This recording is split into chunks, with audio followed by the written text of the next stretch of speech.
French luxury নিশ perfume house হলো বিডিকে। আর এই বিডিকে হাউসের সবচেয়ে জনপ্রিয় পারফিউম হলো গ্রিস শানেল। তো যাই হোক, প্রায় 30,000 টাকা মূল্যের এই পারফিউমটা স্নিফ করার সুযোগ আমার হয়েছে, কিন্তু আজকের আলাপটা এই পারফিউম নিয়ে আগাবো না। আজকে বরঞ্চ কথা বলবো এই পারফিউমের খুব ভালো একটা ক্লোন বা ইন্সপায়ার্ড ভার্সন নিয়ে।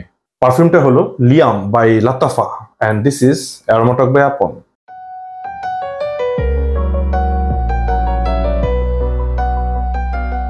লাতাফা হাউসকে আসলে নতুন করে পরিচয় করে দেওয়ার কিছুই নেই।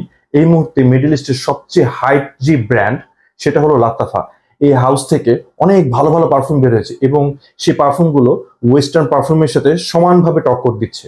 এই যেমন খামরা, আসাদ, আসাদ জাঞ্জিবার, এবং ফ্রিকুয়েন্টলি তারা একের পর এক অসাধারণ পারফিউম এবং সবগুলো আসলে মোরলেস বিভিন্ন বিখ্যাত পারফিউমের ক্লোন এই পারফিউমগুলো তারা রিলিজ করে যাচ্ছে এবং সফলতার সাথে। 2023 সালের শেষের দিকে, অর্থাৎ এই গত বছরই আসলে এই পারফিউমটা রিলিজ হয়। পারফিউমটার সেন্ট প্রোফাইলকে আসলে ক্যাটাগরাইজ করা যায় হলো ওরিয়েন্টাল স্পাইসি এই ক্যাটাগরিতে। আর পারফিউমটাকে অনেকেই লিয়াম গ্রেও বলে থাকেন। ইনিশিয়ালি এটাকে লিয়াম গ্রে বলেই মার্কেট করা হয়েছিল, এবং এই সিরিজের আরেকটা পারফিউম রয়েছে যেটা কিনা Liam blue. So this is Liam by Lattafa. দেখতে পাচ্ছেন বেশ সলিড গ্লাস বোতল, এবং এটা বেসটা বেশ সলিড, আর পাশাপাশি বোতলটা একটু কার্ভড। একদম জেনেরিক বোতল, কিন্তু বেশ ভালোভাবে তৈরি করা। প্লাস্টিকের একটা ক্যাপ রয়েছে, বেশ ভালোভাবে ফিট হয়ে থাকে, এবং একটা মেটাল ফিনিশ দেওয়া আছে, এবং ইনিশিয়ালি এটাকে মেটাল মনে হয় কিন্তু আসলে এটা প্লাস্টিক। এবং জুস কালারটা দেখা যায় যে হালকা ধূসর কালার, যে কারণে ইনিশিয়ালি এটাকে লিয়াম গ্রে বলা হতো। চলুন এটার স্প্রেয়ারটা একটু দেখা যাক।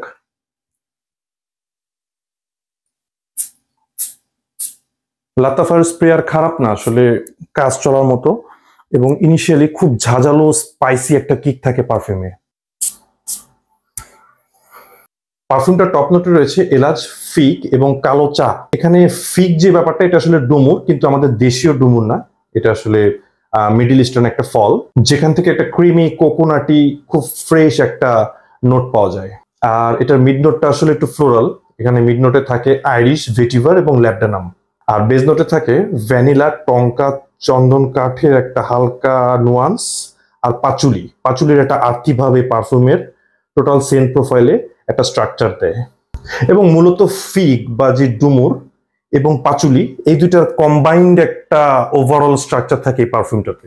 একটু আগেই বললাম এই ঝাঁঝালো ফ্রেশনেসটার সাথে ফিগের একটা কোকোনাটি, একটা ক্রিমি একটা টাচ থাকে, খুব কমফোর্টেবল ব্যাপারটা। গ্রিস শানেলে এই ফিগ নোটটাকে নিয়ে যেভাবে কাজ করা হয়েছে, এটাকে একটু প্রমিনেন্ট করা হয়েছে। এই ব্যাপারটা কিন্তু আসলে কেনজো হাউসের নতুন যে কেনজো ওম সিরিজ, এখানে প্রায় 4-5টার মতো পারফিউম অলরেডি রিলিজ হয়ে গিয়েছে, প্লাস লিয়াম গ্রে, এগুলো প্রত্যেকটা পারফিউমে আসলে ফিগ নোটটাকে এই গ্রিস শানেলের মতো ইউটিলাইজ করা হয়েছে। সো ওই পারফিউমগুলো যদি আপনাদের ভালো লেগে থাকে, দিস এ মাস্ট ট্রাই। আর ফিগের যে একটা কোকোনাটি স্মেল আছে, এই ব্যাপারটাকে স্মুথনেস দেয় আসলে চন্দন কাঠ থেকে আসা যেই একটা ক্রিমি স্ট্রাকচার, এবং খুব স্মুথ। 10 থেকে 15 মিনিট যাওয়ার পরে আসলে এই পারফিউমটা মিড স্টেজে চলে আসে, এবং এই পারফিউমটার মিড স্টেজ এবং ড্রাই ডাউনটা বেশ লম্বা। আমি পুরো কর্মদিবস এই পারফিউমটা থেকে পারফরমেন্স পেয়েছি। রাতে অফিস শেষে বাসায় আসার পরেও হালকা হালকা গন্ধ পাওয়া যায়, এমনকি পরের দিনও কাপড়ে এই গন্ধটা একদম স্পষ্ট পাওয়া যায়। তাই বলে পারফিউমটা যে অনেক লাউড তা কিন্তু না।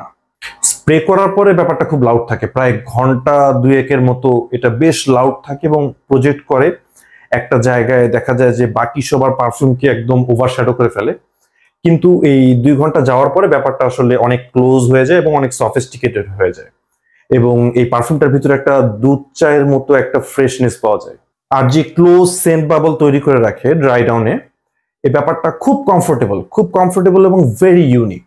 আপনার বডি কেমিস্ট্রির সাথে আসলে আপনার শরীরের যে গন্ধ, সেই গন্ধের সাথে এই ব্যাপারটা খুব সুন্দর ব্লেন্ড হয়ে থাকবে। আর পারফিউমটার যে বেসিক স্ট্রাকচার, তার ভিতরে একটা উডি সুইটনেসের মতো একটা ব্যাপার রয়েছে।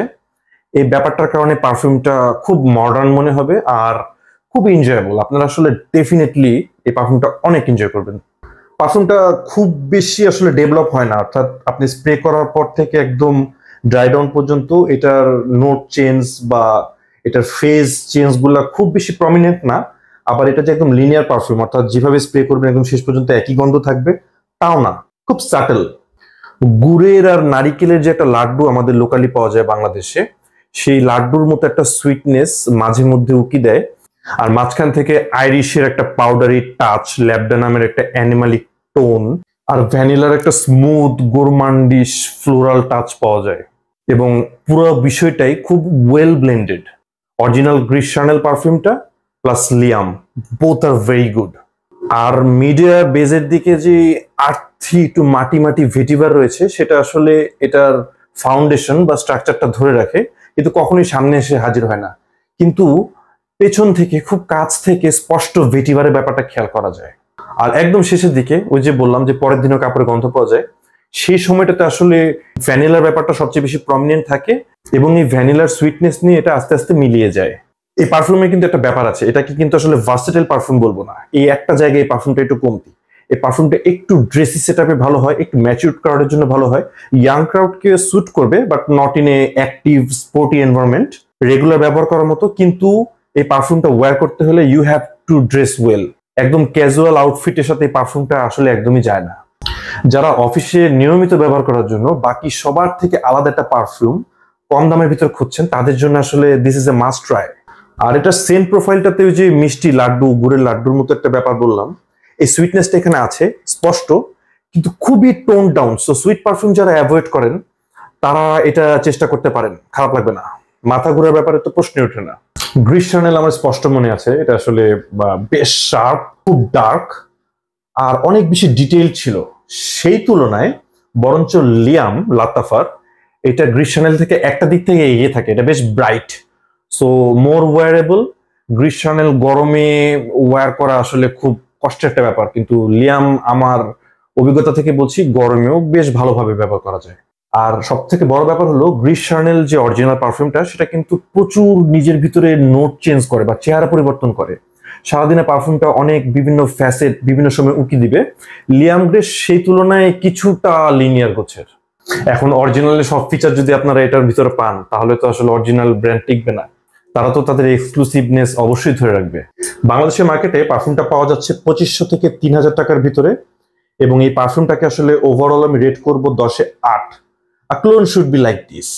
একটা পারফিউমের ক্লোন করা হবে এবং এটার কিছু বিষয় অরিজিনাল থেকে কম হবে, আবার কিছু কিছু বিষয় অরিজিনাল থেকে অনেক ভালো হবে, এমনটাই তো আসলে আমরা চাই। পারফিউমটাকে আমি মিউজিক্যালি ইনকর্পোরেট করব Swedish heavy metal band lake of tears, অর্থাৎ অশ্রু হ্রদ। তো এই ব্যান্ডের একটা গান রয়েছে ব্লজমস ব্লু, এই গানটার সাথে আমি এই পারফিউমটাকে ইনকর্পোরেট করব। এই গানটা আপনাকে সন্ধ্যাবেলার একটা ঠান্ডা পরিবেশের আমেজ দিবে। এই পারফিউমটাও, এই পারফিউমের যে অরিজিনাল গ্রিস শানেল, সেটার অর্থ কিন্তু সন্ধ্যা, ধূসর সন্ধ্যা। হ্যাভি মেটাল ব্যান্ড হলেও এই গানটা কিন্তু গথিক মেলোডিয়াস, অসাধারণ, খুব মায়াবী একটা গান। ডেফিনেটলি গানটা আপনারা একবার শুনুন। আর পারফিউমটাকে আমি ভিজুয়ালি ইনকর্পোরেট করব 1881 সালে ফ্রেঞ্চ মহাশিল্পী Renoir luncheon of the boating party এই পেন্টিংটির সাথে। এই পেন্টিংটা বিশ্বের সবচেয়ে এক্সক্লুসিভ পেন্টিং গুলোর মধ্যে একটা ধরা হয়। এই পেন্টিং এ দেখা যায় যে বেশ কিছু বন্ধুসুলভ মানুষ একটা রেস্টুরেন্টে বেশ খোলামেলা জায়গায় গল্প করছেন, আড্ডা দিচ্ছেন, এক একজন এক একটা কাজে ব্যস্ত। এখানে কেউ হয়তোবা মদের গ্লাস হাতে হাসছেন, কারো কোলে হয়তোবা একটা বিড়াল।